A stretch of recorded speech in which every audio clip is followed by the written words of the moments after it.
That guy's insane. Look, when he first came in, obviously there were question marks about whether he's actually 14 or whether he's actually 15.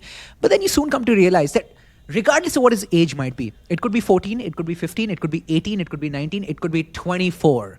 For all you care, whatever your age might be, if you have that ability, then, I mean, screw the age. I mean, even for a 24-year-old or a 34-year-old, what he's doing is absolutely unimaginable. Let alone for someone who's in his teens right now, and that to like early to mid-teens. I mean, like I'm always left gobsmacked, absolutely gobsmacked by this guy. He's absolutely insane. And like I'm someone who's drawn a lot to people's personalities, not just like their cricketing prowess. And you see some of his videos as well that the Rajasthan Royals might post on Instagram as well as on YouTube. And you just see this innocent, unassuming guy who's just doing what he loves doing. Sometimes what happens is when you're playing at the biggest stage, now all of a sudden the stakes are much higher.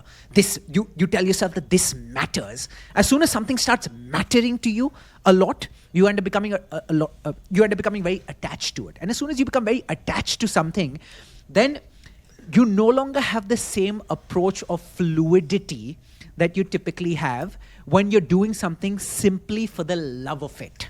And that's one of the reasons why a lot of great players, whenever they go through a plateau in their career, they sometimes remind themselves of why they started playing the game in the first place. And that almost loosens them up to some extent. And I think Sooryavanshi, despite his meteoric rise, and despite the fact that he's playing in the biggest league against the biggest players in the world, I don't think, so far at least, he's let that get to his head. And I think he's still playing as if he's playing like cricket against like some of his mates in the park, the way he was like not too long ago. Yeah, I agree. I think it's very refreshing to see. But I think what's going to be interesting to Sooryavanshi is that he's probably the first cricketer that we're going to see sort of 3 eras with him, because you sort of Kohli, you get young Kohli, and then you get sort of Kohli who's matured, right? Whereas you're going to have sort of a Sooryavanshi probably at this 14 to 18-year-old period where it's sort of child, and then he's got the growing up phase, and then you're going to see the experience phase. So it's going to be interesting how he handles that over his career. But I think now he's just too good that you have to play him. Yeah. What I find interesting is the point that you made about Sooryavanshi spanning multiple generations.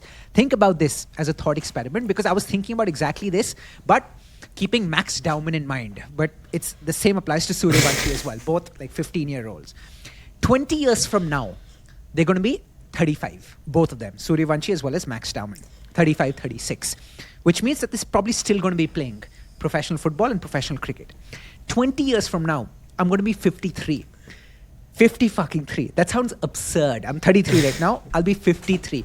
And imagine as a 53-year-old, when I have children, who knows, maybe even grandchildren, I'll still be watching Sooryavanshi and Max Dowman on my screen the way I am currently as a 3-year-old. That's insane to me. That thought experiment is insane to me. Yeah.